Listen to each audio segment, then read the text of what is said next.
Bom dia a todos. É com grande satisfação que eu tenho o privilégio de iniciar esse evento, que tem como tema Nação e Mundo, um debate que procura explorar limites e possibilidades de desenvolvimento da nação em um mundo em acelerado processo de globalização. Esse evento é a primeira iniciativa do Espaço Virtual Política e Coisa e Tal, nosso canal para conversas que contribuam para disseminar reflexões de qualidade sobre política, cultura, ciência e coisas que tais. Nosso espaço virtual não é um espaço partidário, mas tem referências políticas claras. A defesa da democracia e do Estado de Direito, a luta contra a desigualdade social e toda forma de discriminação, o compromisso com políticas ambientais efetivas e a valorização da política como a verdadeira arte da transformação social. A curadoria do canal é exercida pelos baianos Paulo Fábio, Eduardo Santiago, Diva, Carlinhos Cor das Águas, Maria Augusta, Ângela Franco, Isabela Santana e este que vos fala, Sérgio Fialho. Nossos debatedores serão Luiz Sérgio Henriques, ensaísta e tradutor, e Antônio Rizério, escritor e antropólogo, ambos com intensa presença no debate político e cultural da atualidade no Brasil, onde examinam, de forma crítica e independente, temas como o cosmopolitismo e a vida nacional, a cultura democrática e a questão socialista, a ideia de nação, os movimentos identitários e a crítica ao revisionismo na nossa história. Saúdo aqui nossos debatedores, ao tempo em que agradeço a sua generosa disponibilidade. Meus amigos, estamos diante da transformação radical da infraestrutura da esfera pública, com o mundo virtual impactando de forma cada vez mais aguda no mundo físico, ao qual se integra de modo irreversível. Nesse contexto, as redes sociais, acessíveis agora a toda a população, passam a condicionar cada vez mais o processo de formação da opinião pública, afetam, portanto, a própria essência da política. E é forçoso reconhecer que, nesse momento, esse mundo virtual, que tem sua própria lógica e linguagem, vem sendo ocupado dominantemente por atores que nem sempre revelam qualquer compromisso ético, moral ou político com a vida e o destino de milhões de brasileiros, hoje submetidos a uma infame pobreza e a um dos mais altos níveis de desigualdade social do planeta. Esse canal procura contribuir para reverter essa colonização do mundo virtual e recuperar a capacidade de ação dos democratas nesse novo território. Tarefa coletiva, difícil, mas absolutamente urgente, inadiável. A presença ativa, qualificada, sistemática dos democratas nas redes sociais é o verdadeiro antídoto contra a manipulação do debate público. Nosso evento de hoje está organizado da seguinte maneira. Inicialmente, teremos as apresentações de Luiz Sérgio e Rizério.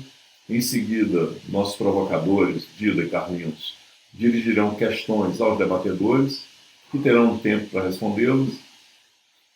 Estaremos monitorando o chat do evento no YouTube e selecionando questões do público, que serão apresentadas aos debatedores no terceiro momento. Aos que nos assistem, desejo que tenham uma boa experiência, uma experiência que estimule a todos a adotar suas próprias iniciativas de ampliar a presença de valores democráticos e progressistas no mundo virtual. Mantendo esse traço cultural precioso que é a hospitalidade baiana, passo a palavra, então, a Luiz Sérgio Henriques para a sua exposição. Luiz Sérgio.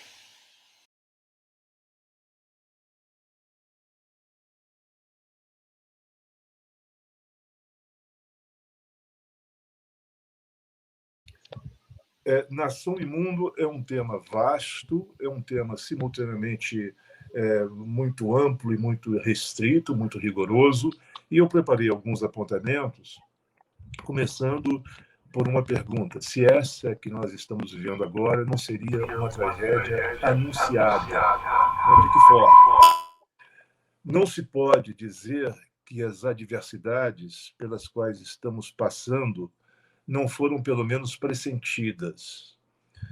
Alguma coisa estava fora da ordem mundial depois do colapso da União Soviética e do que parecia então ser a unificação econômica do mundo sob a égide dos Estados Unidos. Isso eu estou me referindo a final do século passado, em que os Estados Unidos eram a única potência restante, remanescente da Guerra Fria.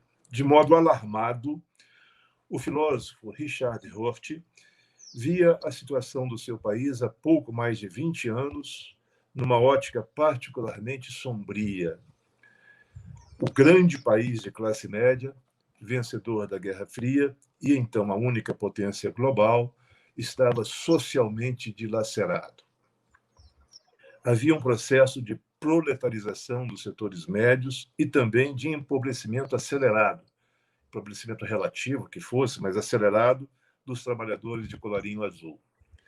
O fosso entre os super ricos e a maioria da população se estabelecia em níveis mais elevados do que nunca. Rorty era taxativo. Este processo culminará numa revolta populista de baixo para cima. Aspas. É uma previsão, há 20 anos atrás, da emergência da direita populista, uma previsão que, infelizmente, se revelou acertada.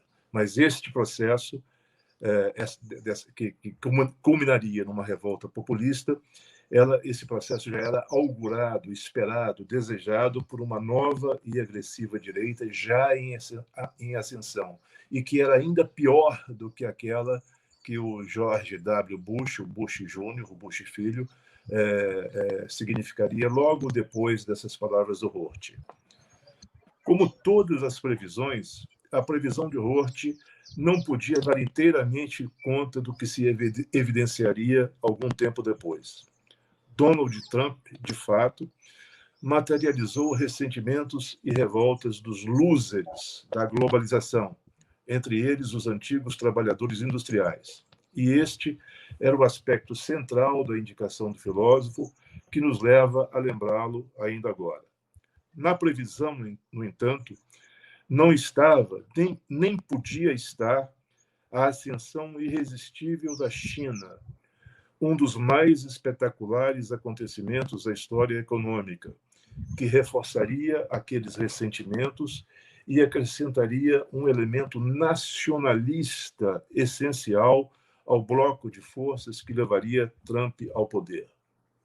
Os ultraconservadores nos Estados Unidos e por toda parte, a partir daí fariam da desglobalização sua palavra de ordem. A desarticulação das instâncias multilaterais de governança seria o objetivo a ser perseguido. A denúncia do globalismo, um conceito ou semiconceito equívoco, empapado de má ideologia, passaria a frequentar a retórica abusiva dos novos nacionalistas. A esquerda, ou as esquerdas, né? A esquerda é um termo plural, seriam derrotadas em toda a linha, mais ainda do que pareceria possível no final do século XX. Só com uma dose muito grande de ingenuidade é que poderiam, por exemplo, afetar entusiasmo e passar de armas e bagagens para o campo do suposto socialismo chinês, ele próprio um híbrido ainda pouco conhecido de controle estatal e mercado capitalista.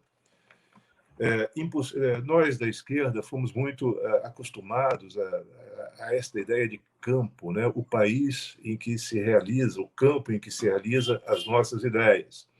Então, seria muita ingenuidade dizer que despedíamos-nos da União Soviética, que já então derrotada, e aderiríamos ao socialismo chinês como a nossa nova pátria, né? Impossível afirmar que o verdadeiro comunismo não era aquele nascido em 1917, mas sim o de 1949. No interior de cada país, além do mais, uma grande parte da esquerda estava associada, certa ou erradamente, à globalização e às elites que esta havia gerado. a poderosa ideia de nação passava a ser monopólio da direita, e muito especialmente da extrema-direita. E o anti-intelectualismo desta última, sua propensão ao irracionalismo, sancionavam a ruptura entre esquerda e massas populares, ou uma ampla parte destas últimas. Este o momento em que estamos. Mas me parece muito interessante essa prefiguração do mundo feita pelo Hort em 1997 e 1998. Há elementos muito poderosos de verdade no que ele afirma. Um segundo ponto que me interessa sublinhar é a questão do internacionalismo e do cosmopolitismo dentro da crise da esquerda histórica, a primeira esquerda, a esquerda do final do século XIX, a esquerda socialista, social-democrata e comunista. Nenhuma dúvida de que o internacionalismo e o cosmopolitismo, que surgem modernamente como poderosas ideias-força, basta lembrar um filósofo liberal como Kant e suas ideias de paz perpétua e de direito cosmopolita, que, segundo ele, já não seriam mais fantasias de mentes exaltadas. Isso naquela atmosfera pré-Revolução Francesa e pós-Revolução Francesa, no cosmopolitismo era uma ideia reguladora, pelo menos, muito grande na filosofia de Kant, de um filósofo liberal. Essas ideias, o internacionalismo e o cosmopolitismo, foram incorporados e trazidos para o chão da história pelo movimento dos trabalhadores, pelo marxismo, a social-democracia e o comunismo. Já o Manifesto Marxiano de 1848 entoa um hino à capacidade expansiva do mundo que o capital começava a criar, a derrubada dos provincianismos e localismos, a criação de uma literatura e uma cultura mundiais, o poder que tinha a forma mercadoria de abalar mais ainda do que os canhões e mais profundamente do que eles as muralhas do atraso. Tudo que é sólido se desmancha no ar. A frase pensada por Berman é bem representativa deste modo de entender a história global, o poder dissolvente das relações mercantis, bem como o mundo que o capitalismo construía à sua imagem e semelhança. Os operários, ao se unirem, comporiam uma associação internacional, acima e além das nações, comunidades imaginadas e imaginárias segundo esta versão inicial do movimento dos trabalhadores, atores de esquerda, da modernização e da secularização. Tem uma frase do Gellner que me parece muito interessante, que chama os socialistas, aqueles primeiros marxistas, o movimento inicial dos trabalhadores, como os novos calvinistas. Isso me parece muito interessante para identificar o ethos, com que os trabalhadores se jogavam na cena da história. Não é preciso insistir que tal versão internacionalista, a Associação Internacional dos Trabalhadores, tal versão não resistiria às réplicas da história e aos virulentos nacionalismos do século XX, do século passado. As internacionais socialistas e social-democratas não demoraram muito para entrar em crise. E o bolchevismo, nascido, segundo seus dirigentes, no elo fraco da corrente do capitalismo, com a pregoada vocação para deflagrar em seguida uma revolução global, logo se veria circunscrito à antiga União Soviética. O socialismo se faria num só país, numa só nação, ou num conjunto de nações que eram só uma ou queriam ser só uma união de repúblicas. O socialismo se faria num só país, segundo o novo roteiro apressadamente reescrito no final da década de 1920. O internacionalismo bolchevique bem cedo se mostraria fortemente defeituoso, uma vez que submetido aos desígnios particulares da pátria do socialismo. Pátria do socialismo, evidentemente, é jargão. Cada partido comunista era, ao mesmo tempo, seção da Internacional e elemento da realidade nacional em que estava inserido. cada um deles viveria um padrão de dupla lealdade, que ora se resolvia num sentido, ora em outro, com êxito maior ou menor. Em casos expressivos, especialmente na Europa Ocidental, seriam protagonistas da luta antifascista e da reconstrução democrática dos seus países. Veja-se a Itália da resistência e da reconstrução no pós-1945. As social-democracias, de um modo geral, estiveram muito mais aptas para participar do jogo político, abandonando a retórica revolucionária do marxismo clássico em favor de reformas graduais e progressivas. Impossível pensar nos 30 anos gloriosos do capitalismo social europeu sem a presença dos socialistas e dos social-democratas como fatores de integração ativa dos subalternos e de expansão da cidadania política e social. Em muitos casos, seja como forças de governo, seja como forças de oposição, os social-democratas foram parceiros leais e combativos na construção de estados nacionais de bem-estar social e ajudaram a lançar as bases de projetos supranacionais generosos ainda em construção. Desta galáxia constituída pela esquerda ocidental no seu conjunto, surgiram boas ideias para iluminar questões estratégicas. De um comunista refinado, como foi Gramsci, ao analisar o complicado quadro do primeiro pós-guerra e a ascensão de nazismo e fascismo, veio a percepção de que a sua época estava atravessada, e, por certo, a nossa também, por uma contradição cuja resolução está longe de ser bem encaminhada. A formulação aparece num dos seus últimos cadernos do cárcere, mas percorre quase todo o conjunto deles como um fio condutor, a saber, a contradição entre o caráter internacionalista e mesmo cosmopolita da economia e o nacionalismo da vida estatal, que leva a soluções econômicas autárquicas ou quase autárquicas, como aquelas representadas pelos fenômenos reacionários do tempo, que só poderiam ter desfechos catastróficos, como tiveram. Tais soluções autárquicas, para Gramsci, constituiriam uma espécie de camisa de força, que necessariamente remete para cenários bem mais distantes a perspectiva de uma unidade menos anárquica e mais equilibrada entre as economias e as sociedades. Eu me aproximo agora de um terceiro ponto. O primeiro ponto foi aquela questão da tragédia anunciada pelo Hort. O segundo ponto, essa questão do internacionalismo e do cosmopolitismo visto da ótica dos movimentos socialistas e comunistas, né? E o terceiro ponto seria, mais diretamente hoje, uma ideia de nação num horizonte cosmopolita, que eu acho que é o nosso grande problema de agora.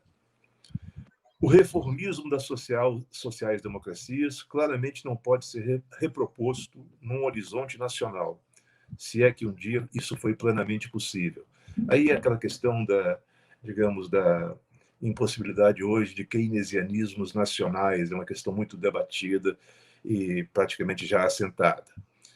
E o revolucionarismo bolchevique, em momento algum, terá sido uma solução viável ou mesmo desejável para sociedades mais complexas do que a Rússia em 1917. E mesmo nesta última, como se viu com a consolidação do stalinismo, aquele revolucionarismo gerou uma sociedade repressiva e, por que não dizer, totalitária, ao menos até 1956. Essa fratura de 56 merece ser colocada porque uma coisa é Stalin e os anos de guerra contra os camponeses dos anos 30, né? E outra coisa é o modelo menos totalitário e mais autoritário que acontece naqueles países a partir de 56, a partir da denúncia dos crimes do stalinismo. A crise de ambas as vertentes do movimento operário, crise terminal no caso dos velhos comunistas e muito menos grave no caso dos social-democratas, uma vez que o método das reformas, do consenso e das liberdades é a via real para as mudanças sociais, essa crise pareceu abrir caminho para uma nova era do pensamento progressista, a partir dos anos 1960.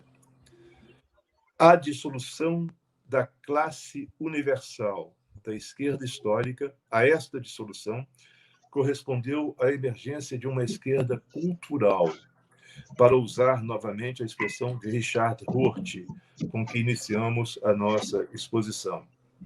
Aqui, nesta nova esquerda plural, afeita aos novos sujeitos menos explorados economicamente, do que subjugados culturalmente e desrespeitados sadicamente, a expressão sadicamente de Rorty, e é muito expressiva, e desrespeitados sadicamente nos múltiplos planos da vida social. Nesta nova esquerda plural, dizia, rompem-se ou atenuam-se os vínculos com o mundo do trabalho e com as questões propriamente políticas e de Estado. A ideia de nação e de comunidade nacional estilhaça-se nessa esquerda. Os agravos de cada grupo específico de humilhados e ofendidos são muitas vezes absolutizados, e quando isso acontece, perde-se a perspectiva da casa comum, do terreno compartilhado, da possibilidade de ação coletiva, sempre e invariavelmente segundo o método da democracia. Esse ponto me parece muito interessante, quer dizer, a perda da ideia da casa comum, do terreno comum, né, que é explorado demagogicamente pela nova direita populista como uma ideia autoritária, excludente, abusiva de nação. Nós perdemos a ideia de nação para a extrema-direita, para a direita populista. E isto é muito grave, é muito sério. Impossível negar opressões e negações específicas de que foram e são vítimas, entre outros, gays, negros e mulheres, bem como a extraordinária força que trouxeram à cena pública seus respectivos movimentos específicos.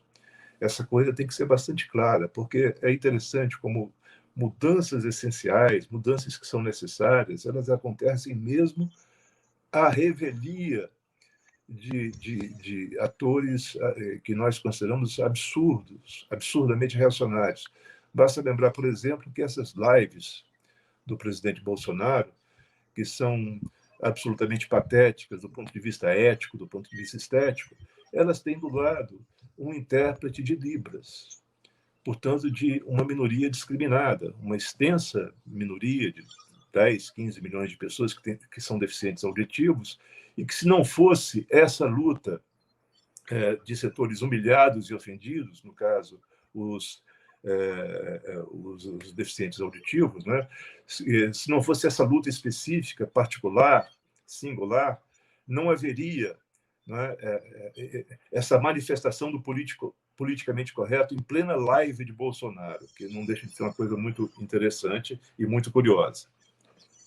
No entanto, para que estes movimentos específicos não se encerrem num horizonte particular, é preciso que todos eles façam política, que todos nós, aliás, façamos ou aprendamos a fazer a grande política, que supõe confronto e encontro, elaboração refinada e busca de alianças, rigor e generosidade em igual proporção.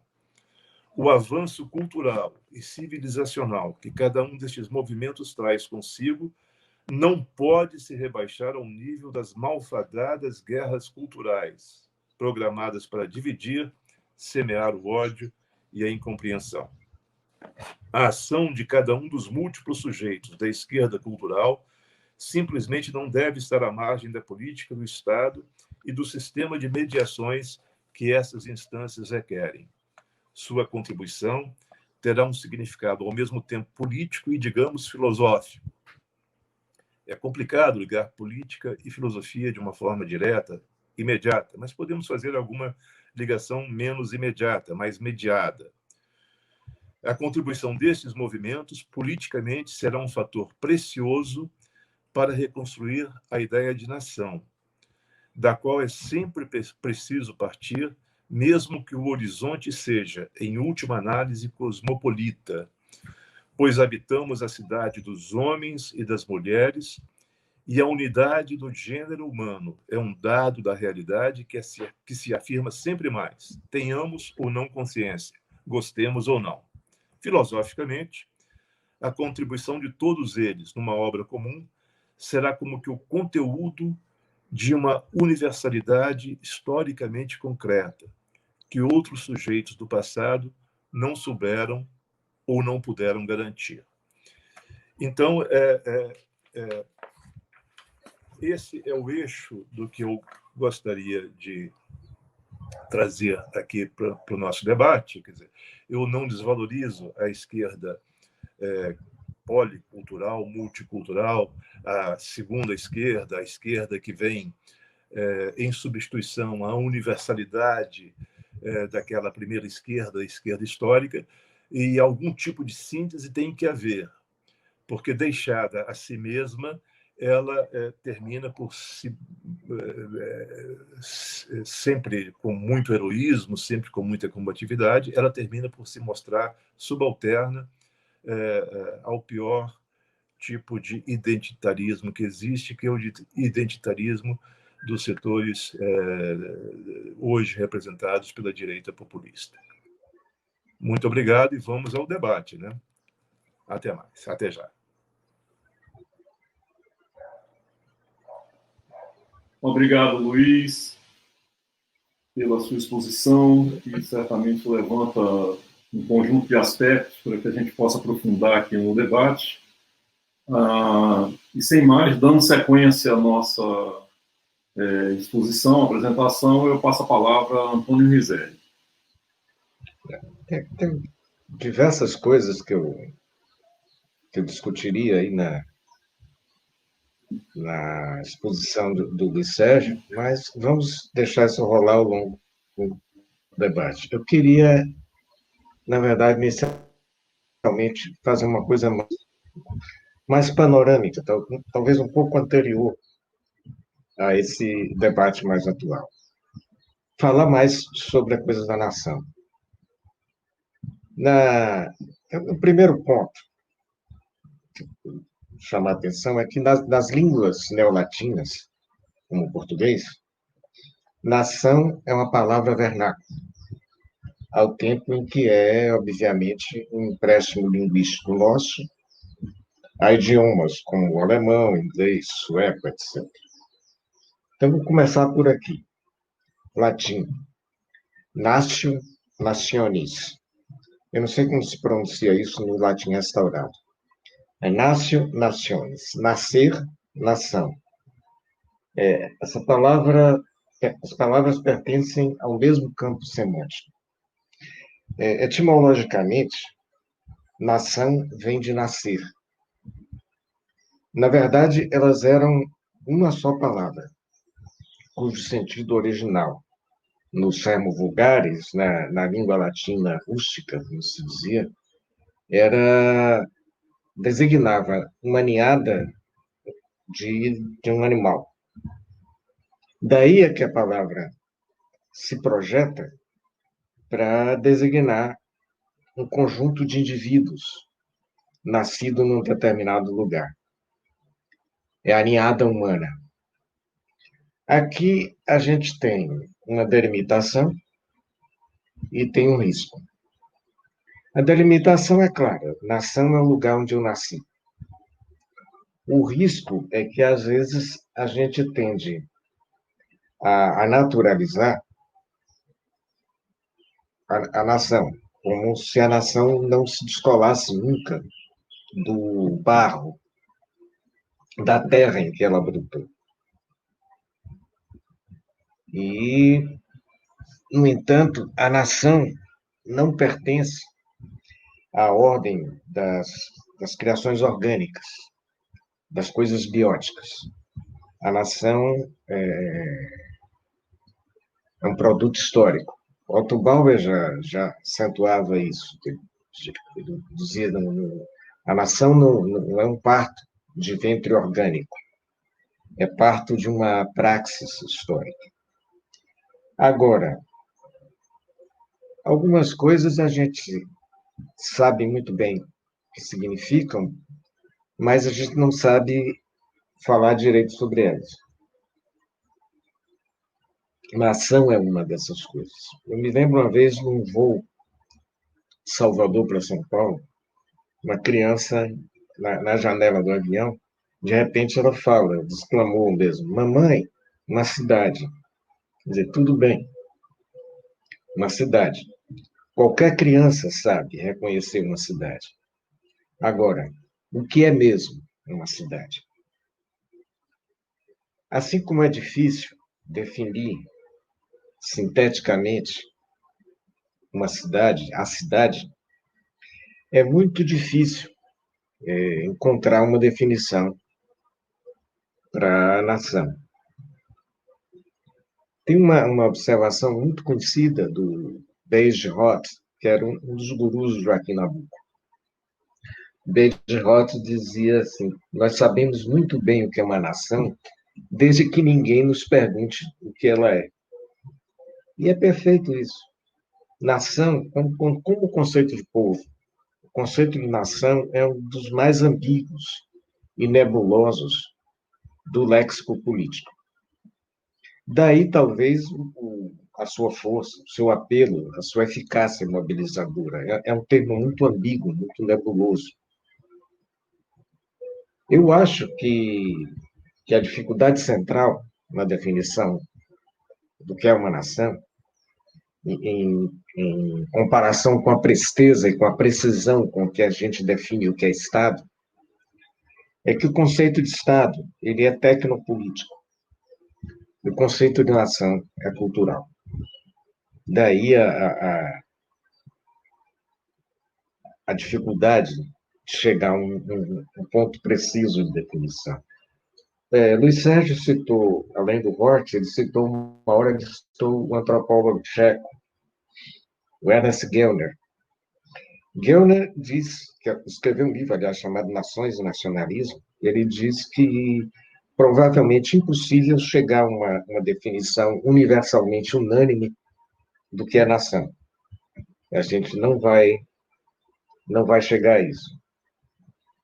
Então, o caminho que nos resta, em vez de insistir, vamos dizer assim, numa caçada conceitual sem fim, é melhor delimitar o campo em que a gente se move. Então, esse campo que eu vou me mover nessa conversa é o do conceito moderno de nação. Quer dizer, eu trato a nação como uma configuração histórico-antropológica que coincide com a existência de um determinado território delimitado por fronteiras. O segundo ponto, já que nós estamos num site da esquerda, democrática, sim, é da relação da complicada relação da esquerda com a questão da nação. Marx desmantelou o conceito de Estado e desacralizou o conceito de nação. O marxismo vê a nação na pauta de uma mistificação das classes dominantes, destinada a anestesiar as massas.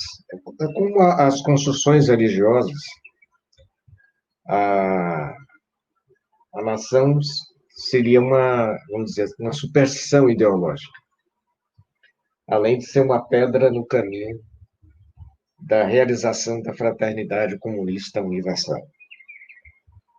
No marxismo clássico, assim como na ideologia liberal do século XIX, a nação era uma entidade histórica transitória.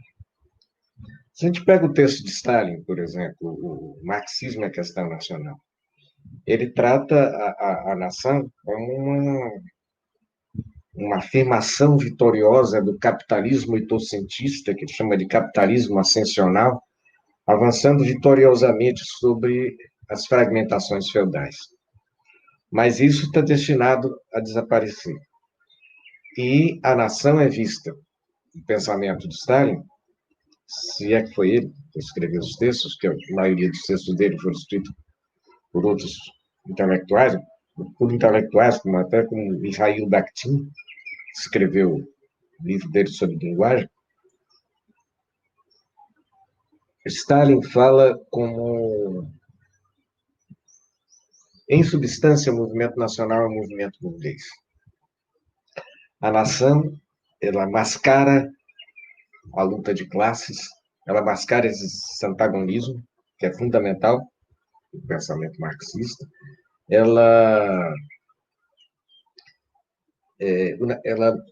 Na verdade, a nação e o nacionalismo são vistos como inimigos da libertação das massas. Stalin acha que falar de autonomia nacional é investir contra a fraternidade proletária. Quer dizer, a missão revolucionária do comunista não é organizar a nação, é organizar o proletariado. É preciso destruir a ideia de nação. O nacional, Stalin fala assim, a expressão é dele, é completamente incompatível com o comunismo. Bom, ao mesmo tempo, apesar de todas as teorizações anti-nação que são encontráveis no pensamento marxista, apesar de tudo isso, a Rússia nunca deixou de ser uma nação, nem a China. Na verdade, no século XX, poucas coisas foram tão desmoralizadas e pelos seus próprios sacerdotes quanto o universalismo católico e o internacionalismo socialista.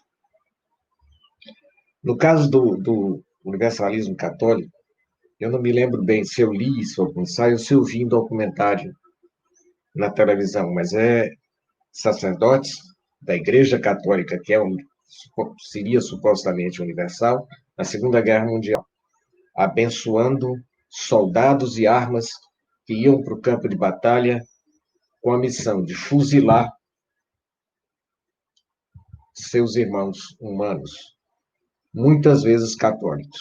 Os padres abençoavam os soldados católicos franceses que iam fuzilar os soldados católicos italianos, por exemplo. É uma autodesmoralização do universalismo católico, absoluta. E no campo socialista, nós tivemos várias autonegações do internacionalismo. Quando Stalin passa a defender a ideia do socialismo no seu país,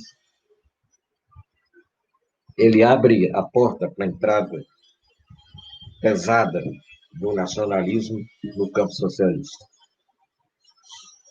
Não vai demorar muito. O ditador Fidel Castro vai rifar, tratar de se livrar do sonhador Ernesto Guevara, que falava de criar 1, 2, 3, muitos Vietnãs. Logo depois, nós vamos ter também o conflito sino-soviético.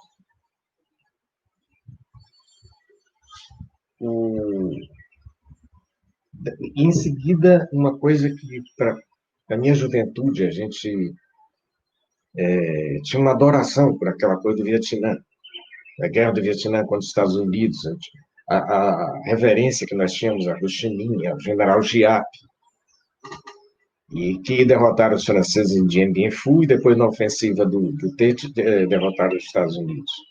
Mas sempre de uma perspectiva internacionalista, socialista, proletária e tal.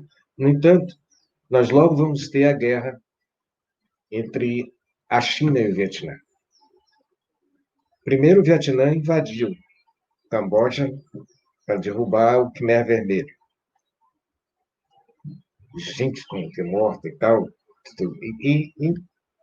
Como o Vietnã se aproxima da Rússia, a China invade o Vietnã. E o Deng Xiaoping, grande filho da puta, vamos falar, diz a Jimmy Carter, que na época era o presidente dos Estados Unidos, nós resolvemos dar uma lição ao Vietnã. Como se a China estivesse fazendo isso nos Estados Unidos. Né? Aliás, a China, nessa época, a gente não sei por que a gente trata como de esquerda. A China foi a favor do golpe no Chile contra Allende. Ela não deixou refugiados entrarem em suas embaixadas. Ela apoiou Pinochet, como na África apoiou as forças de direita só para se contrapor à União Soviética. Bom, essa luta entre a China e o Vietnã é curioso, porque o que havia de realmente sólido, sagrado, não era o internacionalismo socialista, o internacionalismo proletário. Eram valores e princípios nacionais. Isso é que era sagrado. Uma solidariedade socialista. Agora, uma coisa é importante. Enquanto lá fora a esquerda começava a sacralizar e a celebrar valores nacionais, inclusive a antiga China de Confúcio, no Brasil, a esquerda se empenhou em desmoralizar e desqualificar a experiência nacional brasileira. É uma tremenda contradição que eu não vejo muito ser analisada. Na China, na Rússia, no Vietnã, a esquerda se concentra na celebração da história, da experiência nacional de cada um desses povos. No Brasil, a esquerda se concentra em desmoralizar a experiência nacional brasileira. É uma coisa para ser examinada com calma. Agora, mais recentemente, nós temos uma mudança nisso. O Régis Debray, um ensaio publicado na New Left Review, ele fala que todas as vitórias da esquerda no século XX, de forma reconhecida ou não, tiveram a ver com a questão da nação. E que o futuro da esquerda depende de sua capacidade de reinventar uma política nacional no século XXI, ou vai entregar tudo à direita. E Benedict Anderson argumentou que a adesão ao nacionalismo por parte de regimes supostamente comprometidos com o internacionalismo proletário, como o da China e do Vietnã, sublinhava a necessidade de uma reavaliação de como a esquerda havia conceituado essa questão.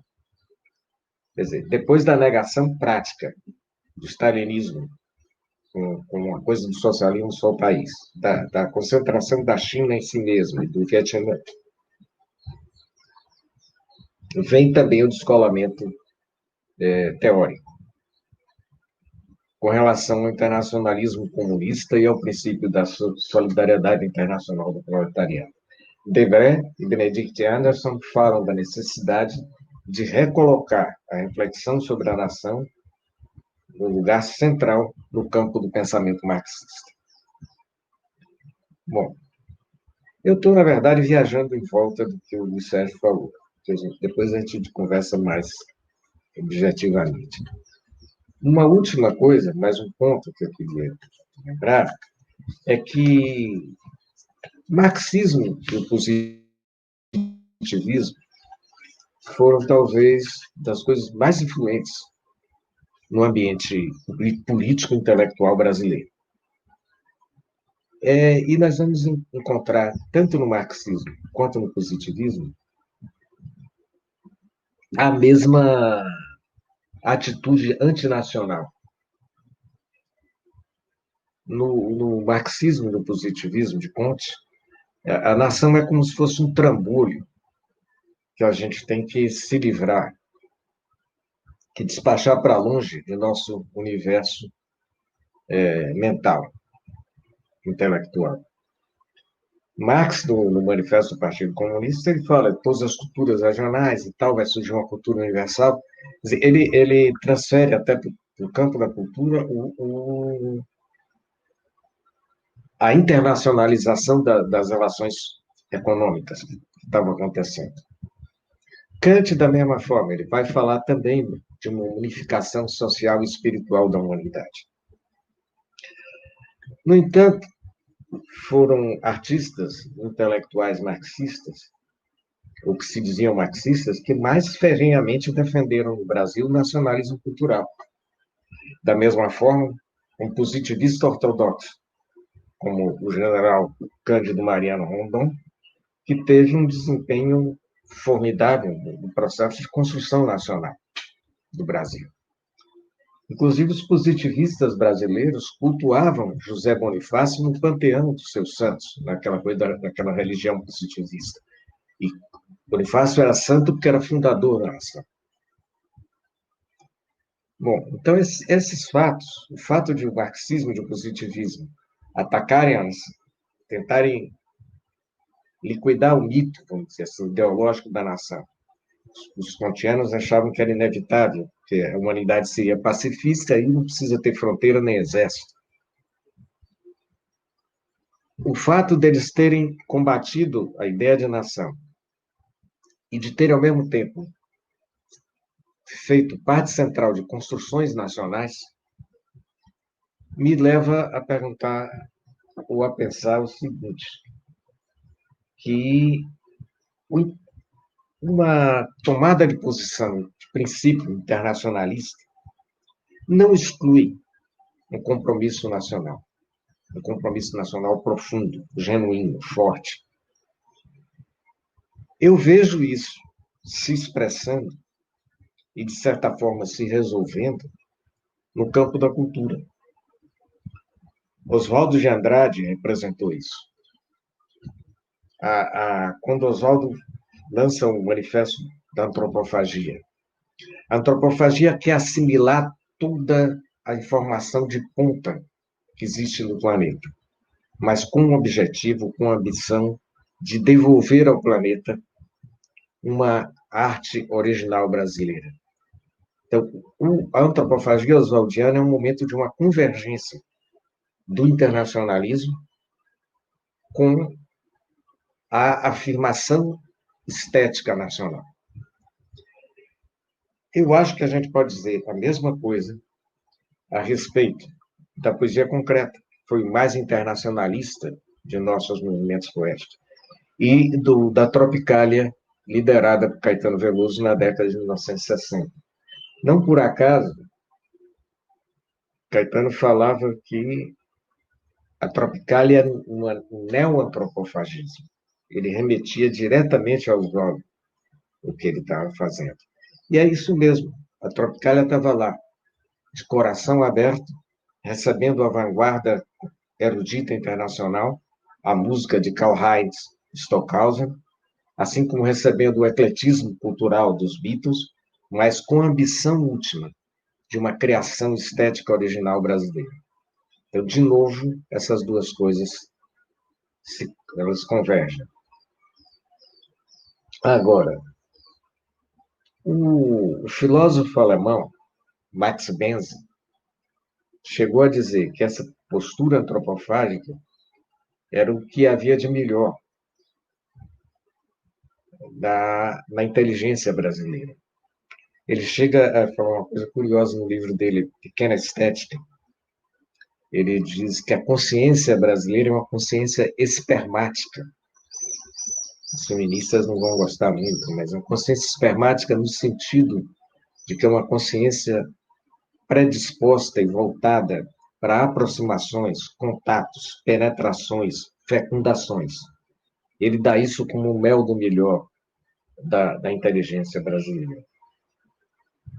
E é nesse sentido que nós devemos ver o multiculturalismo, o multicultural identitarismo, como um avesso mesmo da antropofagia e do tropicalismo, com suas compartimentações, com suas guetificações, com seu autismo antropológico. O multiculturalismo é um apartheid de esquerda, querendo que cada cultura tenha um desenvolvimento próprio e separado e que não seja afetado por nada, quando isso é impossível. Mesmo na África antiga isso não existia. E essa conversa fiada de apropriação cultural. Quer dizer, na verdade, a antropofagia de Oswaldo de Andrade a Caetano Veloso, promovendo essa convergência do internacionalismo e da afirmação nacional, ela é teoria e prática da verdadeira apropriação cultural. Quer dizer, em resumo, é isso. Então, vamos conversar.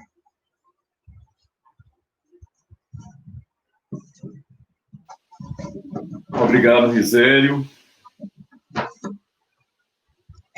Vamos, na sequência, agora, ouvir um dos nossos debatedores, Eduardo Santiago, Dida, pois não? Não, eu queria até sugerir que nessa pauta, se Carlinhos estiver disposto, ele cantasse uma canção que a gente fez. Muito bom. Vamos lá, Carlinhos? Vamos na pauta da sua intervenção. Vamos deixar isso para o final, né? Vamos cumprir aqui a nossa pauta e o que ocorrer vai para a farra, vai para a galera. Eu acho legal, no final, a gente poder ter um momento desse. Legal. Eu vou passar agora para Eduardo Santiago Dida, um dos nossos debatedores, junto com o Carlinhos, nesse momento, para formular questões à apresentação de Luiz Sérgio. Dida, com a palavra. Bom dia ou boa tarde, quase, né? Bom, não se trata bem de ser um debatedor aqui, se trata de ser um provocador, como estava dito na própria programação. Se trata, na verdade, de tentar, a partir da minha fala, a partir da fala de Carlinhos, a gente explorar um pouco mais o conhecimento e as opiniões destes efetivos debatedores e expositores nossos aqui. A gente vai contar, por exemplo, com conhecimento profundo, filosófico, histórico, nacional e internacional, que esses dois debatedores nos apresentaram aqui. Eu vou tentar formular duas questões, que, na verdade, elas se interpenetram, de curiosidades nossas, mas nessa linha de relação no tema que está colocado de nação e mundo.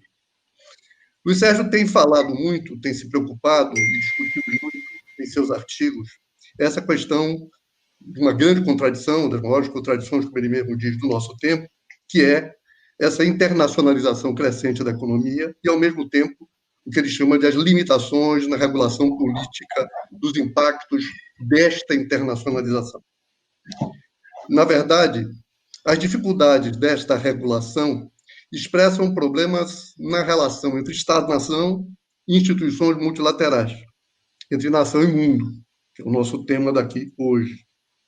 De um lado, assiste-se claramente, intensamente, o crescimento do nacionalismo xenófobo em vários lugares do mundo.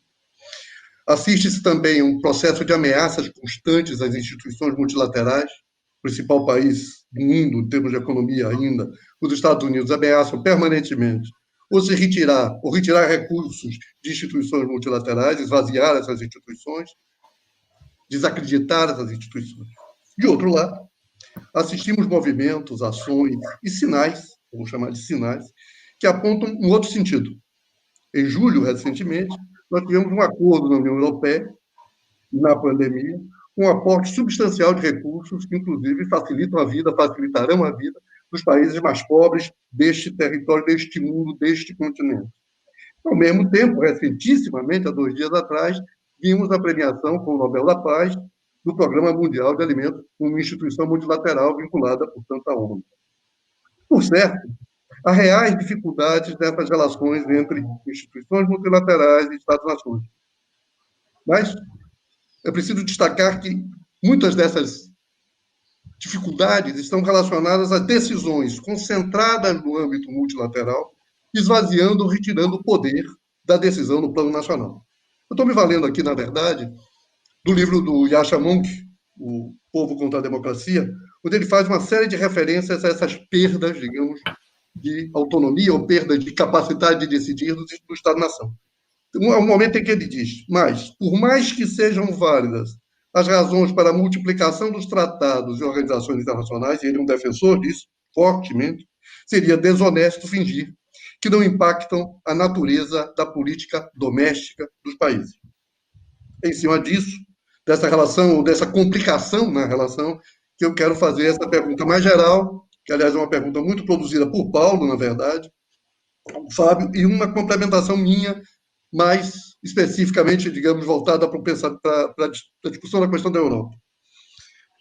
Em que medida uma atitude cosmopolita no mundo de hoje se arrisca a subestimar, a reduzir, a trabalhar no sentido de de facilitar lógicas excludentes de pessoas e países. Não consegue conviver com isso, digamos, arrisca-se a realizar isso, a subestimar essas exclusões. E, ao mesmo tempo, que limites e significados esse cosmopolitismo deve assumir perante o tema da nação e as aspirações de identidade nacional democraticamente processadas em cada um desses estados, em cada um desses países. Uma outra pergunta, filha dessa, né? Qual a perspectiva de evolução da relação entre instituições multilaterais e Estados-nações, em termos de decisão de políticas públicas que têm reflexos diretos na vida de cada Estado-nação integrante, por exemplo, na União Europeia? Assistimos na União Europeia, desde o fenômeno da Grécia e outros fenômenos, né, em que decisões gerais da União Europeia se impuseram sobre o país, independente até de plebiscitos locais, independente até de decisões locais, com outros problemas acionados por isso. São essas as questões que eu queria colocar para o Luiz Sérgio. Obrigado, então. Obrigado, Dida. Vou passar a palavra ao Luiz Sérgio de imediato para ele responder.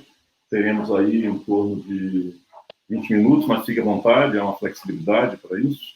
Em seguida, a Carlinhos formulará a questão para a apresentação do Risério e ele terá o tempo também de retorno. Ok? Então, estou passando aqui a palavra para Luiz Sérgio Henriques.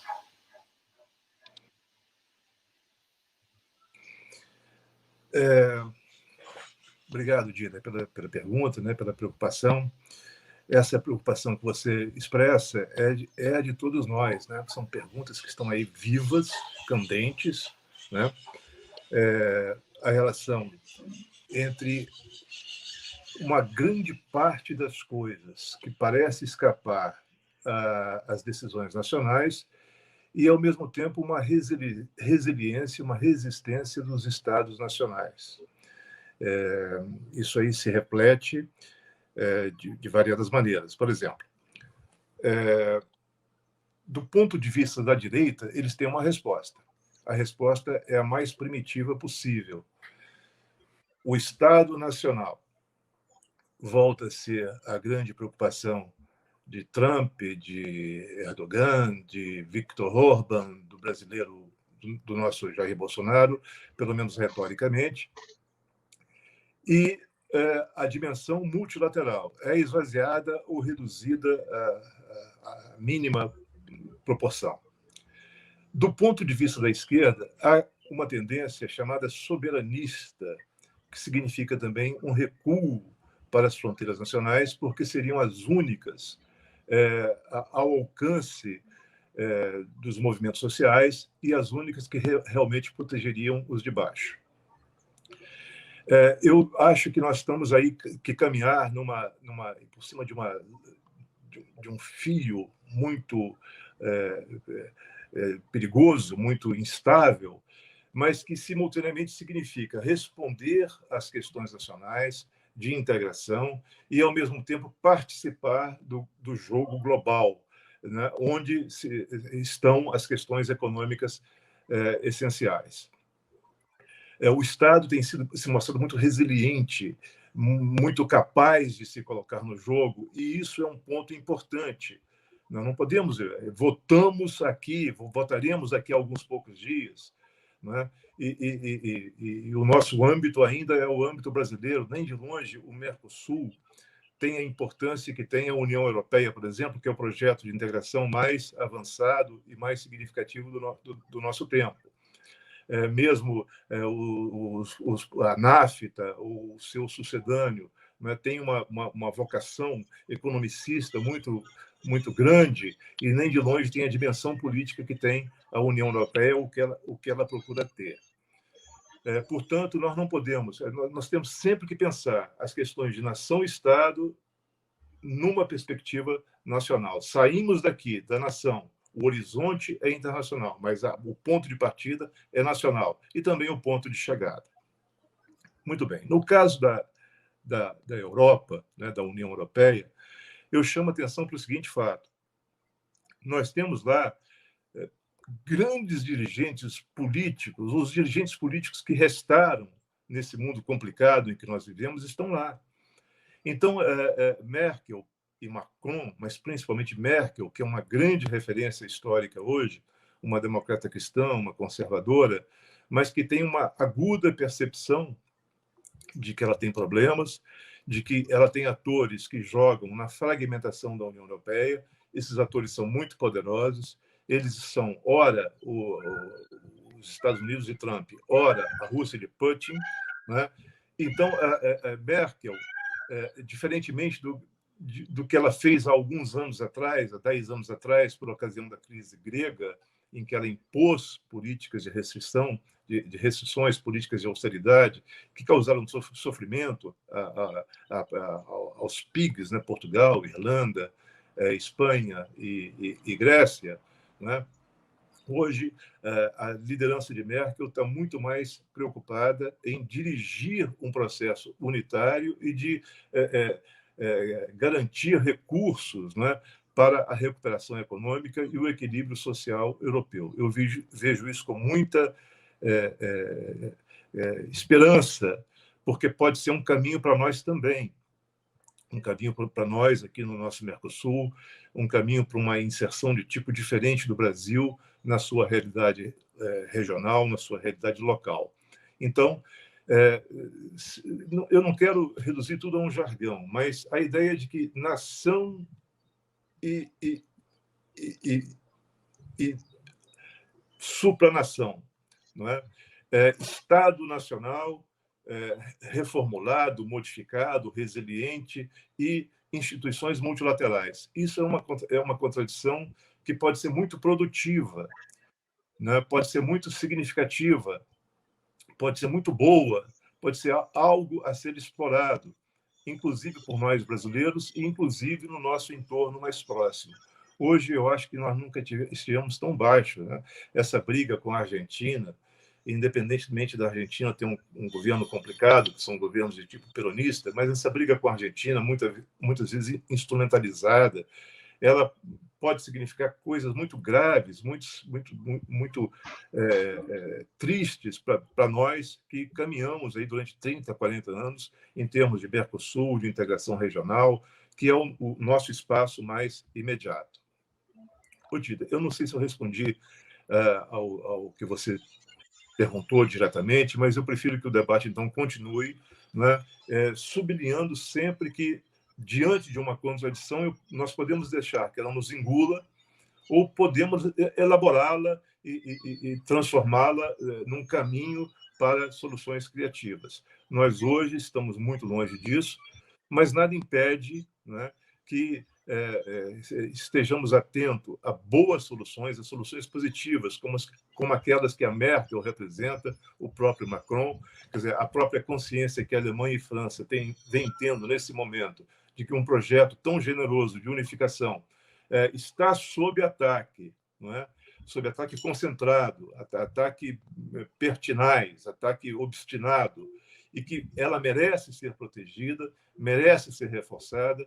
Eu acho que isso aí é um dado novo da pandemia, da crise econômica antes, da questão climática, não é?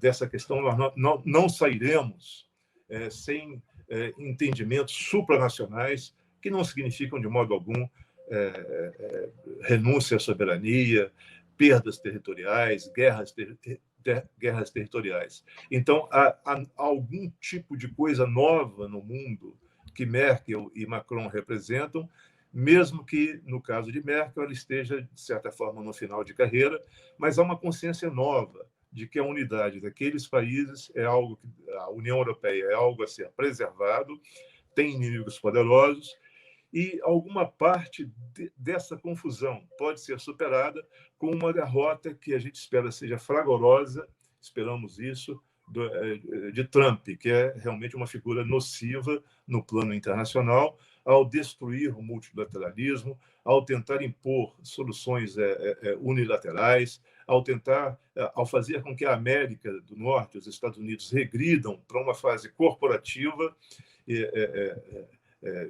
America First, né? Os seus interesses em primeiro lugar, o desprezo pelos seus aliados mais tradicionais e a forma até grosseira com que trata aliados menos importantes, como é o caso até do Brasil. Né? Eu acho que essa eleição americana pode marcar uma virada, uma transformação importante no panorama do mundo, e caberá a nós, em seguida, continuarmos a nossa luta, sem esperar que, magicamente, de uma eventual vitória do Biden, nós possamos automaticamente superar os nossos próprios desafios. Eu acho que há muita coisa a fazer no Brasil, no Mercosul, uma relação com a Argentina, com o Uruguai e Paraguai, né, na América Latina, de um modo geral. E temos algumas luzes nesse caminho que eu represento ainda na Merkel e no Macron. Continuamos, então, a discussão a partir daí, me parece. Obrigado. Obrigado, Luiz e Dida. Dando sequência à nossa programação, vamos agora passar a palavra a Carlinhos para a formulação de algumas indagações que explorem mais a apresentação feita pelo Risério e enriqueça o desenvolvimento do nosso debate. Carlinhos, com a palavra. Obrigado. Boa tarde a todos, os amigos. Bom, eu não sou exatamente eu costumo trocar ideias num ambiente muito fechado, com amigos de longa data. Então, para isso aqui, eu tive que anotar algumas coisas para organizar meu pensamento, que já não é de todo sempre organizado, por necessidade, inclusive. Hoje somos todos pessoas que olhamos para dentro e para fora. É irrecusável olhar para fora com uma intensidade que o mundo exige. São questões de natureza global, né? Questões da permanência da vida humana, as questões do clima, as questões agora, como essas questões sanitárias ligadas à pandemia, nos fazem ter uma preocupação e uma disposição, né? Uma formulação para esse homem cooperativo no plano internacional, no plano global. No entanto, também no nosso ambiente, na nossa construção, né, como sociedade, algumas permanências ainda são desafios, né?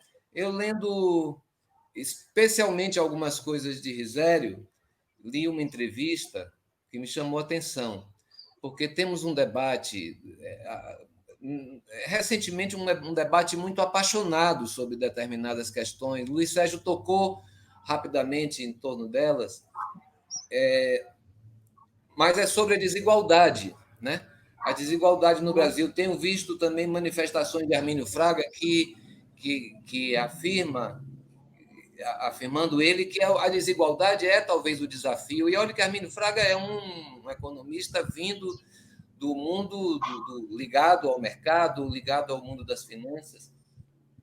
Ele afirma que a desigualdade é o desafio mais importante, né? O desafio que vai, se não enfrentado, inviabiliza, inclusive, o desenvolvimento da vida democrática no país, né?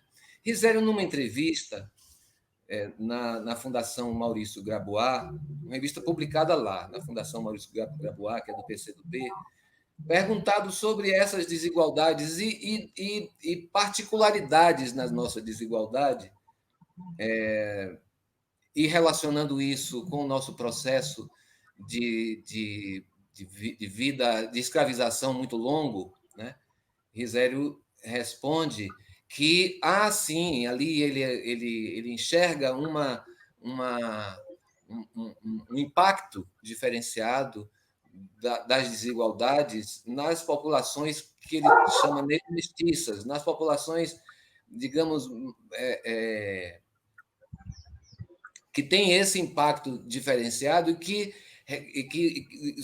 em torno dessas demandas se organizam de um modo que, segundo ele abandona aquilo que está proposto por essa reflexão mais identitária, né? Mas reconhecendo que ali há um problema a ser enfrentado.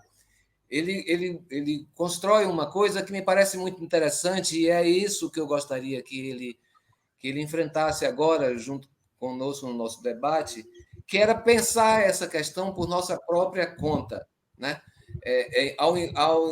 Recusando a importação de modelos, né? A imposição, muitas vezes, de modelos que foram construídos em experiências históricas, em experiências bastante diferentes, né? Então, era isso que eu queria que Risério, não sei se foi claro, era isso que eu gostaria que Risério um pouco cavocasse esse terreno, arasse essa horta. Obrigado, Carlinhos. Passo, então, a palavra de imediato a Risério. É porque a gente não pode ficar importando coisas acriticamente, porque a experiência histórica e social de um povo não pode ser substituída pela experiência social histórica de outro povo. E é isso que os identitários, no caso do racialismo neonegro, eles têm feito no Brasil, eles querem traduzir tudo em termos norte-americanos, desde que Abdias Nascimento chegou de volta dos Estados Unidos em meados da década de 70. Ler o Brasil como se isso aqui fosse os Estados Unidos, que é o que hoje é o grande porta-voz do identitarismo racialista, é a Rede Globo. A Rede Globo faz isso o tempo inteiro. Vocês devem até notar que a Globo é engraçada. Se uma senhora é agredida numa esquina de uma avenida em Campinas, se ela for branca, a Rede Globo anuncia, a mulher foi agredida, não sei o quê. Se ela for preta, a Rede Globo anuncia uma senhora negra, o destaque é o negra.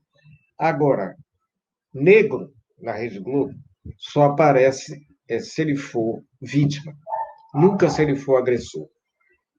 Nunca vocês vão ver no noticiário da Globo News assim, um assaltante negro invadiu uma propriedade e matou 3 senhoras brancas. Não, isso não existe. Então, isso é uma coisa só para eu começar a falar. Esse negócio dessa transferência, essa importação, é imperialismo cultural. Agora a gente fica chamando a candidata a vice do Joe Biden de uma mulher negra. Para a gente é hilário. Essa mulher é afroasiática.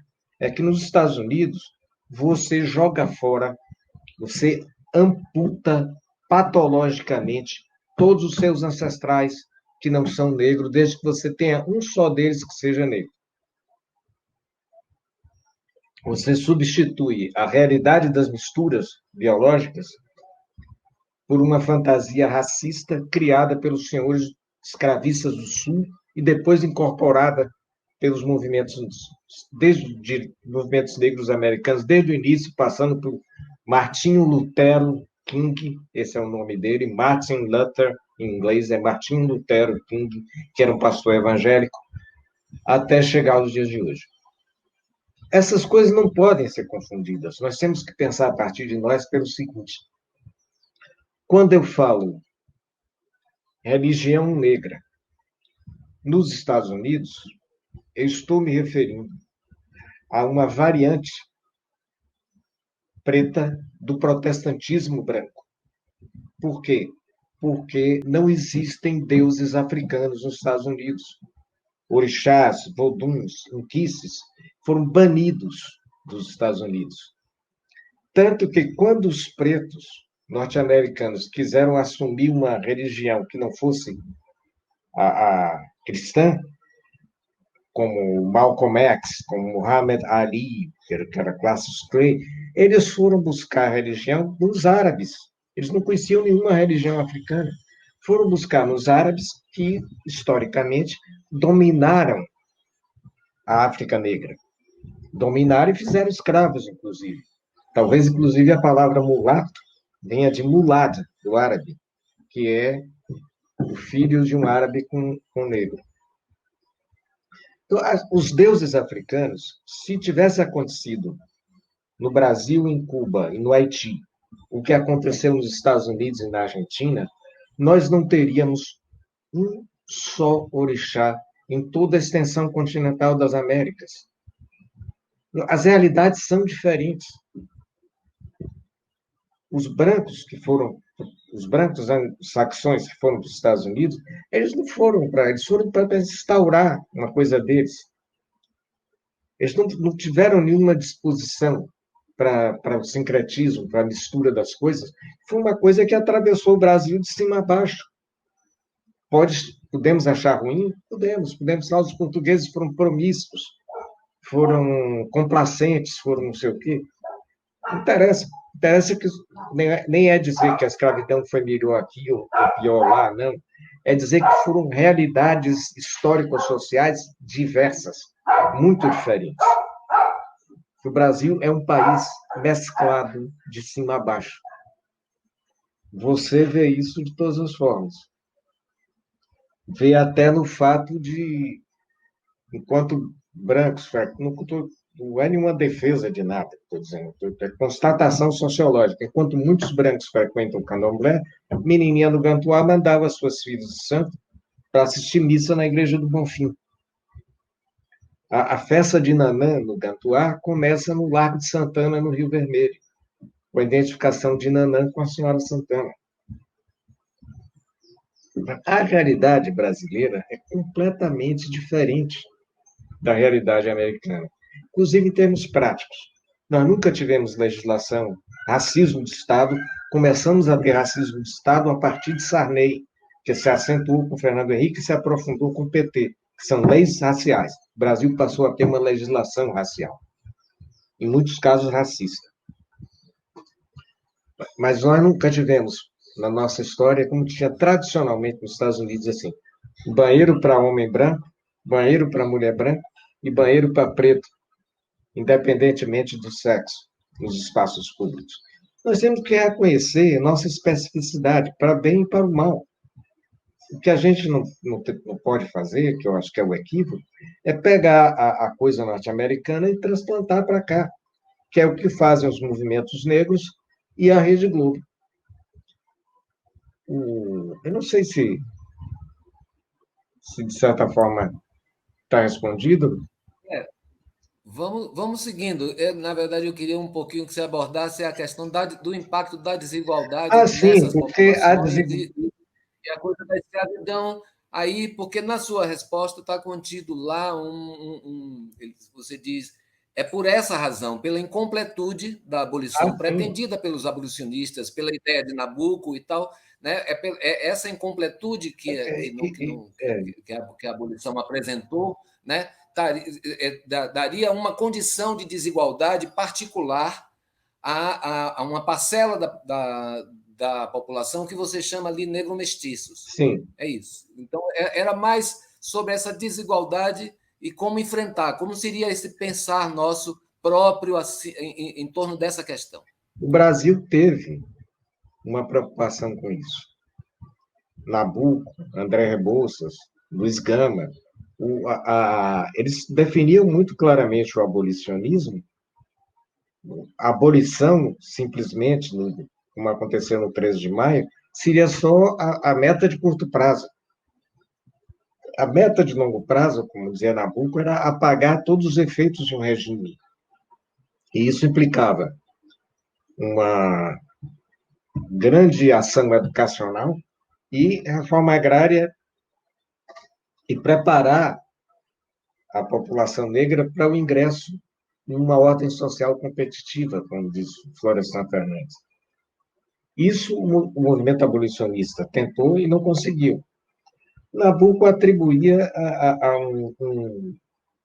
ele aceitava uma coisa que toda grande reforma no Brasil vai ser gradual, ao contrário de Rebouças, que queria a mudança mais radical. Agora, isso é diferente também do que aconteceu nos Estados Unidos. Nos Estados Unidos nem houve essa preocupação. Pelo contrário, Abraham Lincoln, presidente já dos Estados Unidos, e que foi um dos caras que lideraram o avanço contra o sul escravista, Lincoln não queria preto nos Estados Unidos. Ele chegou a chamar as lideranças negras para uma reunião, ele já presidente, e dizendo, olha, nossas raças não vão conviver bem aqui nesse país. Então, o meu projeto é o seguinte: é transferir em massa os negros de volta para a África. Fizeram objetivamente tentativas nesse sentido, como a Libéria. A capital chama Monrovia, por causa de Monroe, que era o presidente dos Estados Unidos. E muitos líderes negros, o Frederick Douglass, que aliás era um grande caso da vida dele, era uma judia branca, de Otzing, que era de uma família de esquerda alemã. Frederick Douglass pensou em comandar uma mudança em massa de negros, ou para o Haiti ou para o Brasil. Existe essa incompletude da abolição, que nós temos que... Nós ainda estamos na obrigação de terminar o movimento iniciado por Nabuco e Rebouças. Nós temos que completar a abolição. Isso que eu falo, que a gente tem que defender uma espécie de abolicionismo socialista. Agora, tem que fazer isso sem perder em momento algum a percepção global da sociedade e sem falsificar a história. Porque, sim, a escravidão gerou essa desigualdade. Agora, não vamos nos esquecer também de que Marcelino Abatossi, a mãe de santo da Casa Branca, tinha 18 escravos. De que houve negros na Bahia que chegaram a ter 50 escravos. Irmandades negras que participaram do tráfico de escravos. Aliás, Marcelino Abatossi era escrava de Anassou, que criou o célebre terreiro da Barroquinha. Então, a primeira coisa que um ex-escravo, o mesmo escravo no Brasil, quando podia, ele ainda escravo, ele comprava um escravo, como é o caso de Francisco Nazaré, foi casado com Maria Júlia e criou com ela o Gantuá, e criou também o Bogum, porque ele era jeje. Então, tão engajados até a medula no comércio de escravos. Tem o José Pedro Autran, que tem esse nome, porque o senhor dele é um comerciante francês, ele se muda para Uidá, na África, e de lá ele é agente do tráfico de escravos para a Bahia. Então, eu não gosto desse discurso maniqueísta da vitimização. Vamos encarar a coisa da desigualdade, sim. A maioria da população é negro-mestiça, nesse caso, que está no porão da sociedade. E é evidente que não podia ser de outro modo, porque essa é a maioria da população brasileira. A classe dominante sempre é uma muquequinha desse tamanho. É por isso que a gente não pode falar que a mestiçagem no Brasil, que é outra coisa que o movimento negro fica falando, foi uma violência do senhor branco contra as mulheres negras. Isso é comprar a mentira de Gilberto Freire em Casagrande Senzala. Gilberto Freire coloca como centro do mundo a relação entre preto e branco dentro da Casa Grande. E ele nunca foi capaz de olhar para o seguinte: na ponta do lápis isso não cola. A classe dominante, o Gabriel Soares de Souza fala que na Bahia a classe dirigente não chegava a 100 pessoas. Então você tinha, na verdade, a mensagem brasileira é um processo popular acontecendo entre brancos pobres, negros escravizados e libertos, índios servis e livres. Foi aí, foi na massa que aconteceu. E essa massa que não era predominantemente portuguesa, europeia, ela vem se reproduzindo nessa miséria até hoje. A desigualdade... O Brasil tem duas questões centrais: ampliar os espaços de liberdade e reduzir os espaços de desigualdade. Essa é a nossa questão central. E isso tem que ser feito, acho que, basicamente, via educação. Obrigado, Risério, pelas suas palavras. Bom, nesse momento, eu vou formular aqui duas questões que foram colhidas do nosso chat. Mas, antes disso, eu quero fazer um registro que é super importante para nós, da presença aqui registrar a presença aqui no nosso evento do Tibério Canudo, principal articulador da Roda Democrática, que nos inspirou, é uma das fontes de inspiração para essa atividade nossa aqui na Bahia, a partir da Bahia, e outros intelectuais que também respondem muito por amigos intelectuais que também respondem muito por essa iniciativa nossa. O Marco Aurélio Nogueira, que está aqui presente, participando, o Luiz Werneck Viana, sempre uma fonte riquíssima de inspiração para nossas reflexões, e a Maria Alice. Agradeço a presença, a confiança, e vamos em frente aqui. Eu vou colocar duas questões para os dois debatedores, tá?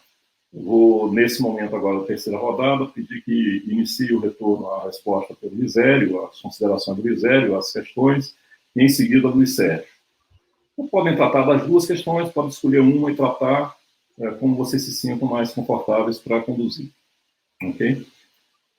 A primeira questão, eu vou me valer mais, não foi nem formulada como uma pergunta, é um comentário do Marco Aurélio Nogueira, mas que introduz um elemento específico na consideração dessa relação entre Estados nacionais e instituições multilaterais. Ele diz, entre Estados nacionais e instituições multilaterais, há mais tensão que contradição. Umas são superáveis. Tensões realimentam processos no sentido positivo. Essa é a consideração do Marco Aurélio Nogueira, a qual eu quero agregar um comentário, digamos assim, um elemento factual nesse contexto que o Marco Aurélio propõe, que foi formulado há poucos dias por Habermas, quando ele argumenta no sentido de que as questões internas da Alemanha, o enfrentamento da extrema-direita dentro da Alemanha, só poderá ser equacionado por um avanço político da unificação europeia.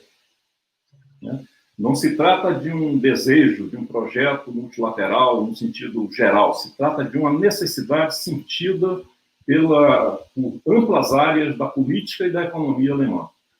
Então, essa é uma questão que eu queria colocar, tensão e contradição, tendo como elemento factual essa ocorrência, essa situação na Alemanha, né, com a inversão do posicionamento da Alemanha, puxada pela França, em relação à mutualização da dívida dos países da periferia da União Europeia, que é considerada uma condição central para poder enfrentar a ultradireita em todo o território europeu, inclusive dentro da Alemanha, onde vem dando um tanto de trabalho.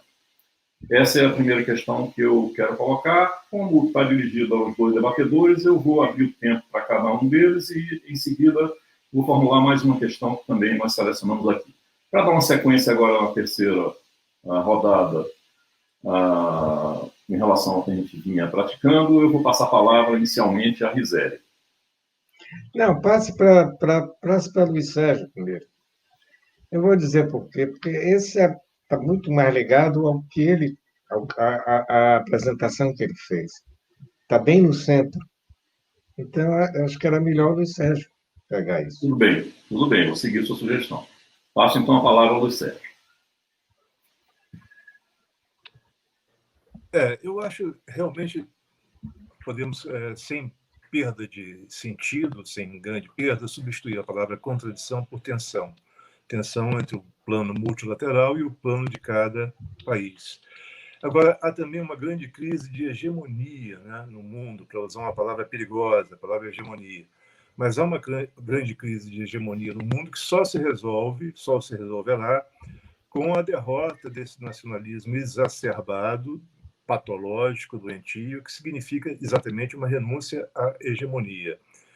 O papel que os Estados Unidos de Trump, né, têm desempenhado no mundo é um papel precário, um papel de negação das instâncias multilaterais, de destruição, de devastação.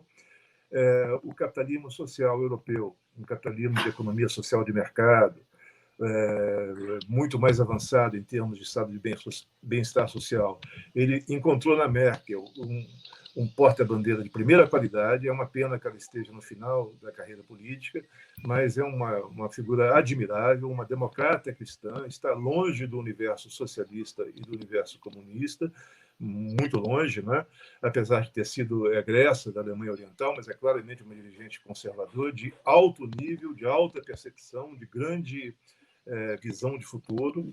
Né? Então, e a China, que seria um animal difícil de caracterizar, uma difícil classificação, tanto em termos internos, porque combina elementos do antigo Estado marxista-leninista, Partido Único, o autoritarismo, a repressão, com uma sociedade econômica que corre solta, muitas vezes sob controle do Estado, com os elementos de corrupção, de compadrio associados, mas que é um capitalismo selvagem, dinâmico, renovador, inovador. Mas qual é a aposta da China para o mundo? Isso também para nós é complicado. Nós não sabemos qual é exatamente, com que valores ela vem ao mundo. Não são os valores democráticos, evidentemente. E nós estamos no Ocidente democrático, que nos interessa manter. Então, há uma questão de hegemonia no mundo, há uma grande briga, né, no mundo pela direção desses processos, quem se habilita a dirigi-los, quem se habilita a ter atitudes meramente destrutivas, como é o caso do Trump, e que é o inimigo a ser batido imediatamente, né? Para que essa tensão entre o multilateralismo, as instituições de governança global e os Estados-nação redefinidos, remodelados, resilientes como são, né? Capazes de se reinventarem, para que essa tensão possa transcorrer de forma mais produtiva, que é o que não vem acontecendo no presente momento. E nós temos questões aí que não têm solução a não ser em nível global. A questão do clima. Né? O Habermas fala da extrema-direita alemã que só será derrotada num plano europeu. A questão do clima só será enfrentada num plano global. Né? A questão da Amazônia só será enfrentada num plano global, sem nenhuma renúncia à soberania territorial brasileira. Não podemos fazer, os militares brasileiros fazem o que classicamente se diz que eles fazem, o que os militares em geral fazem, sempre combatem a guerra anterior, a guerra que já foi vencida, a guerra que já passou. Então, nós temos questões profundamente nacionais, que envolvem territórios, envolvem a economia, novas formas de compreender a economia, novas relações entre as pessoas e os seus territórios, que não tem mais resolução no plano estrito, simplesmente nacional, né? Que demandam a mobilização do mundo, da inteligência do mundo, o clima é claramente uma questão desse tipo. É o que eu podia dizer a respeito da grande crise de hegemonia na qual nós estamos mergulhados no momento.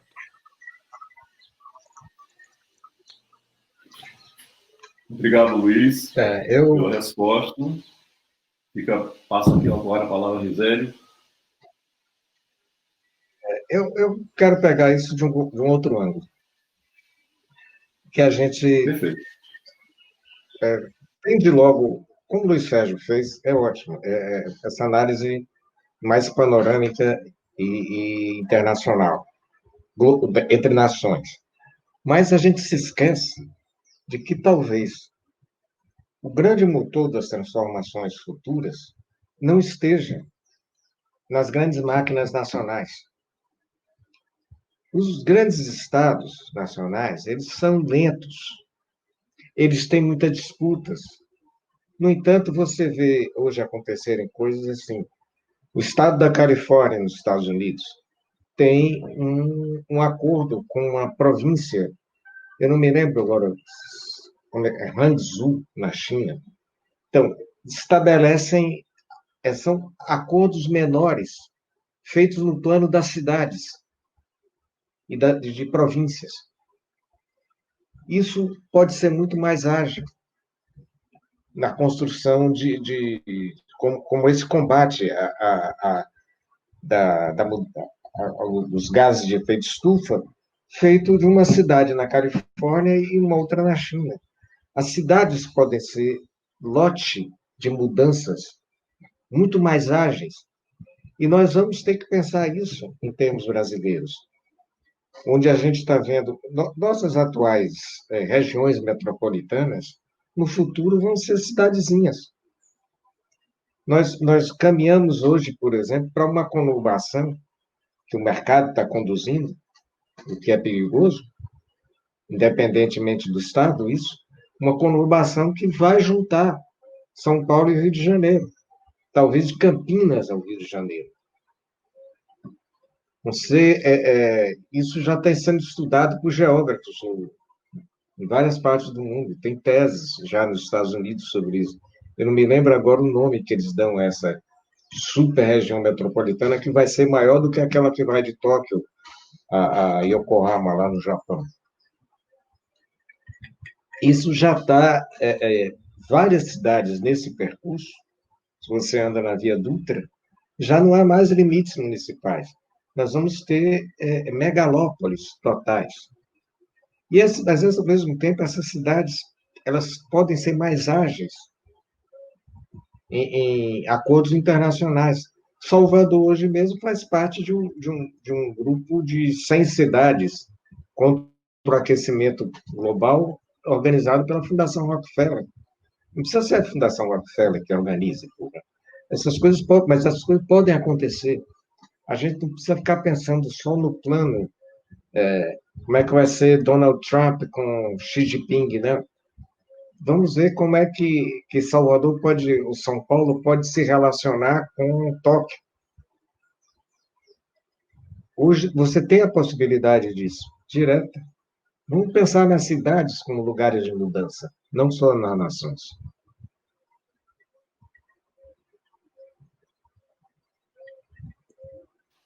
Obrigado, Risério.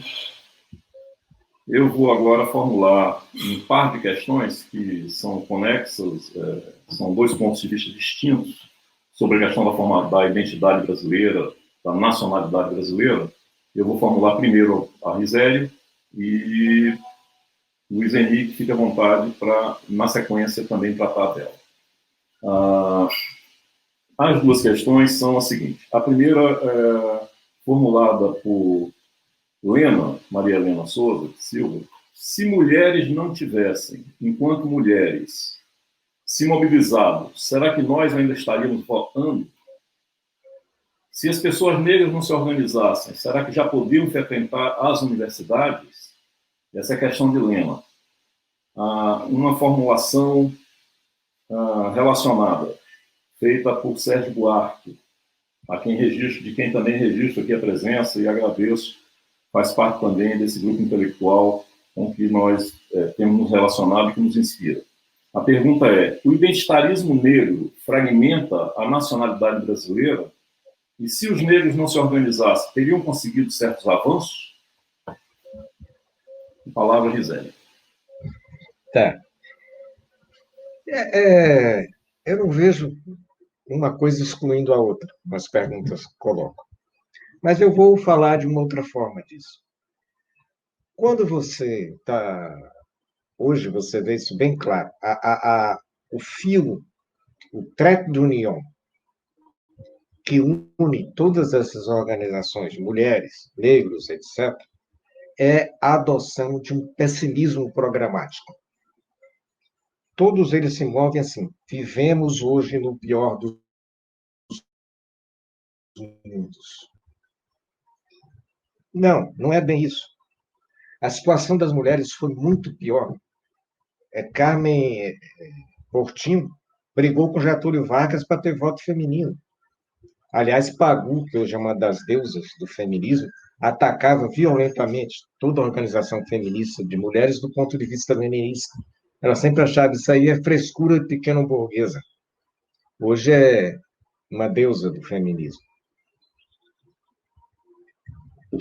Todas essas têm tido sucessivas conquistas e, ao mesmo tempo, a repetição do mesmo discurso: vivemos no pior dos mundos. Fechando os olhos para duas coisas: as grandes mudanças que aconteceram, porque é completamente diferente alguém ser escravo e depois não poder ter escravo no país, como também uma mulher ter que pedir permissão ao marido para ter o carimbo no passaporte para poder viajar, são coisas que já aconteceram recentemente, tinham no Brasil. Toda essa transformação tem que ser reconhecida como tal, não negada. Não tem que, nós não estamos no pior dos mundos. As coisas melhoraram muito, muito. Agora, isso não significa que não possam melhorar muito mais. Então, é por isso mesmo que nós temos que continuar uma luta que vem de Mary Wollstonecraft, lá, que era celebrada pela poesia romântica inglesa por Blake, e que vem até Camille Paglia, e que tem que ir além disso.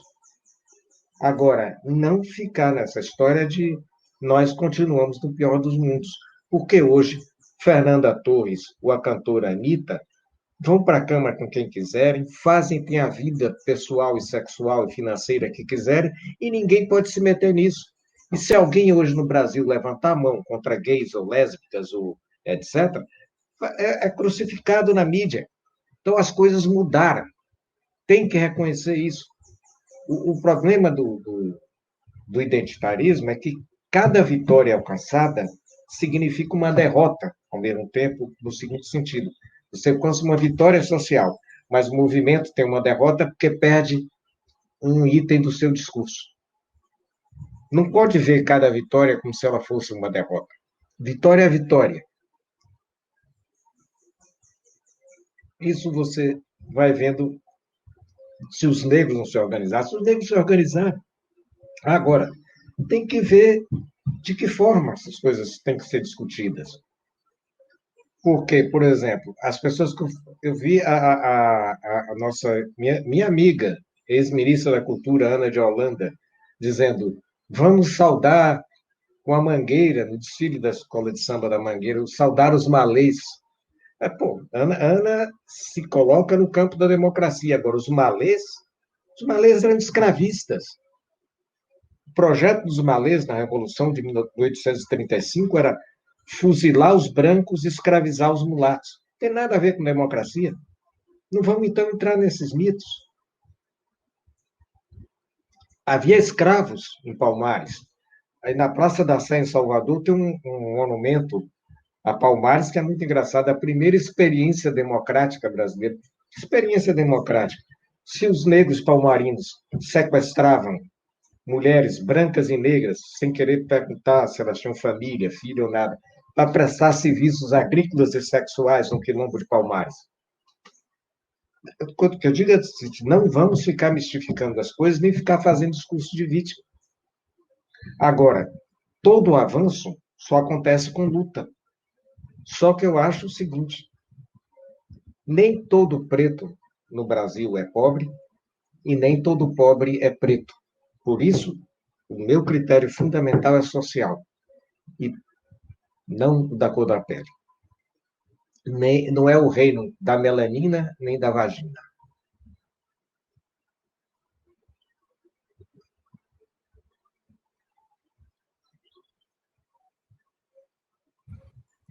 Se eu puder acrescentar alguma coisa, eu acho que a perspectiva do Risério, nós temos perspectivas um pouco diferentes, mas acabamos chegando a conclusões muito parecidas, né? O universalismo nunca pode ser abstrato, pairar acima das diversidades concretas. Pelo contrário, ele tem que se nutrir, é mais uma tensão ou contradição, ele tem que se nutrir dessas diversidades para se enriquecer e se impor como um universalismo mais abrangente do que os que houve anteriormente. E outra coisa é a seguinte, outro ponto é o seguinte: a crítica que não deve nos abandonar de determinadas formas de luta que esses setores identitários dos subalternos assumem, né? Essas críticas devem acontecer sempre, devem ser duras, inclusive, mas nunca devem nos levar a esquecer que as razões pelas quais eles lutam, as razões são corretas. Então, nós podemos discordar da forma, discordar, inclusive, profundamente, mas respeitar as razões e atuar para que essas razões achem formas mais produtivas, mais enriquecedoras para todos nós, né? e não só para determinado grupo específico. Tem aquela frase famosa de Engels, me parece, ou dos socialistas utópicos, Fourier, de que o índice de liberdade de uma sociedade era dado pela liberdade de que gozavam as mulheres lá no século XIX, na primeira metade do século XIX. É isso, a liberdade de cada um desses grupos específicos, né, com as suas lutas específicas. O grau de liberdade que eles têm é o grau de liberdade que nós todos temos ou não temos. Então, muita atenção para que as razões dessas lutas particulares e setoriais não sejam esquecidas, não sejam perdidas. As razões são justas. Né? Eu queria completar, Sérgio, uma coisa. Você está ouvindo, né? Estou te ouvindo perfeitamente, fica à vontade. Eu estou ouvindo. Claro, eu concordo com isso que o Sérgio falou. A parte de uma base justa. O que não pode é deixar que isso se perverta, até criando ferramentas fascistas, excludentes, com esses falsos conceitos, tipo lugar de fala, apropriação cultural, não sei o quê. Isso aqui não. Eu acho basicamente o seguinte: a crítica à experiência social brasileira tem que ser feita, mas tem que ser feita para enriquecer nossa experiência e não para desqualificar e destruir. Ok. Do ponto de vista estritamente político, a gente costumava chamar isso de doença infantil. Né? Uhum. O esquerdismo, a doença infantil do comunismo. Nós temos várias doenças infantis e ainda não achamos as vacinas para várias delas. No meu livro, Relativismo Pós-Moderno e a Fantasia Fascista da Esquerda Identitária, eu falo Lenin, de novo. Todos esses movimentos estão na sua fase esquerdista, de doença infantil. Ok.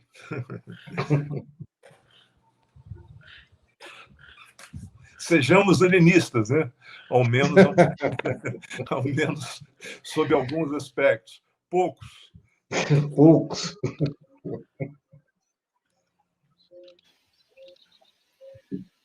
Pergunta a Dilda, Carlinhos, querem retomar alguma questão? Não, Sérgio, obrigado. Não, Carlinhos? Eu quero ver Carlinhos cantando. Não, só agradecer. Daqui a pouquinho. Você quer mesmo me ouvir cantar, é? Quero. Quer se cantar, Carlinhos. Vamos lá, vai rolar. Luiz Sérgio também é compositor. Ah, sim? Se eu cantar, ele vai ter que cantar também. Mas ele não é cantor. Ele não é cantor, né? Mas eu pergunto aí aos universitários se é possível. Isso não estava programado. Eu não sei até que ponto isso. Nós temos uma parceria, eu e Risério. Eu e Risério, agora a gente se vê pouco, né? Porque depois ele foi morar fora da Bahia, mas a gente teve um momento que a gente convivia muito intensamente lá em Itapuã. Todas as noites a gente se encontrava para tomar uma cerveja, conversar num bar de Mário, né? Ali, e as praias também próximas a gente frequentava e conversávamos muito. E calhou eu acho que é a única parceria que temos.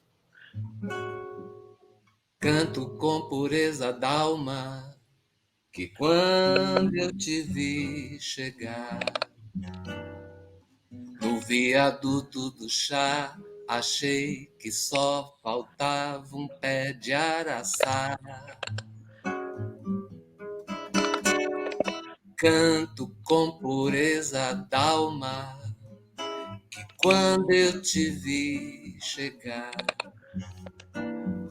no viaduto do chá, achei que só faltava um pé de araçá. Ai, o raiar do teu rosto na ralé, rosa num ramo de raiz chinesa, mas os teus pretos cabelos crespos eram os mesmos das filhas africanas de fé.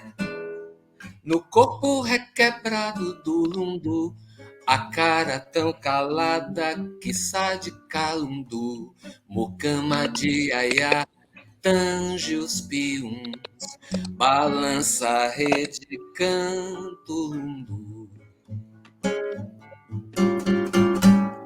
E os teus olhos, ai, ai, os teus olhinhos eram da cor do choio.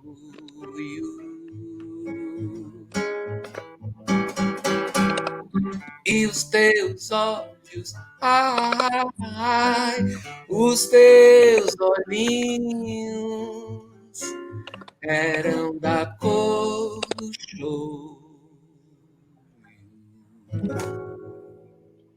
Canto com pureza d'alma.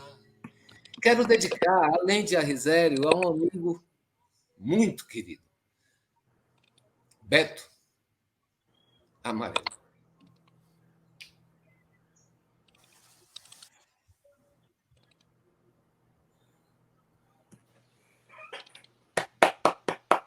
Obrigado, Carlos. Para finalizar, eu disponibilizo a palavra para os nossos convidados, Antônio Risério e Luiz Sérgio Henriques, para as suas palavras finais. Bom, uma outra coisa, eu agradeço muito essa honra de ter participado do primeiro programa, né, o primeiro registro. Isso, para mim, é um motivo de grande satisfação, é uma responsabilidade enorme, ainda mais discutindo com uma pessoa como o Risério, com quem eu tenho muito mais concordância do que discordância. E as discordâncias derivam de ângulos diversos de ver os mesmos problemas ou problemas muito parecidos, né? Então, muito obrigado, agradeço a audiência qualificada. Eu espero que esse canal marque mesmo uma posição, seja um ponto de referência, porque a situação a nossa situação da esquerda democrática, digamos assim, na internet não é boa, né? Ela é muito minoritária, digo isso sem vitimismo, né? E, evidentemente, nós vamos alterar essa correlação de forças na internet, porque se não alterarmos, a gente vai perder um instrumento muito precioso de esclarecimento dos problemas, de enquadramento racional das situações mais complicadas, em busca de soluções progressistas e positivas. Muito obrigado e um bom final de semana a todos. E nós que agradecemos sua generosidade, sua disponibilidade de estar aqui conosco, dialogando, trocando essas ideias, nos fazendo desenvolver e aprofundar o nosso pensamento. Passo então a palavra a Risério para as suas palavras finais. Risério? Oi. Pronto. Palavras finais é foda, né? Parece que depois dessa eu vou partir para outra. Não tenho muito o que falar, não. Só dizer que foi bacana e vamos continuar conversando e discutindo. E adorei esse política e coisa e tal, site. Vamos mandar bala e tocar o barco nesse vendaval planetário que a gente vive. Pureza d'alma, que quando eu te vi chegar no viaduto do chá, achei que só faltava um pé de araçá. Canto com pureza d'alma, que quando eu te vi chegar no viaduto do chá, achei que só faltava um pé de araçá. Ai, o raiar do teu rosto na ralé, rosa num ramo de raiz chinesa, mas os teus pretos cabelos crespos eram os mesmos das filhas africanas de fé.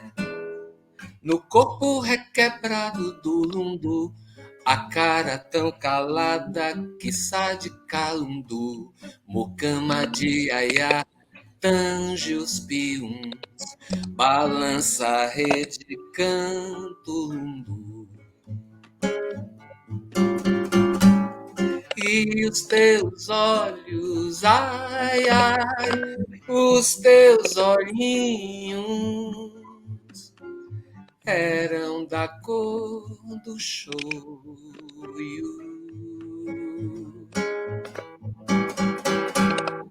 E os teus olhos, ai, ai, os teus olhinhos eram da cor do choio. Canto com pureza d'alma. Quero dedicar, além de a Risério, a um amigo muito querido, Beto Amarelo.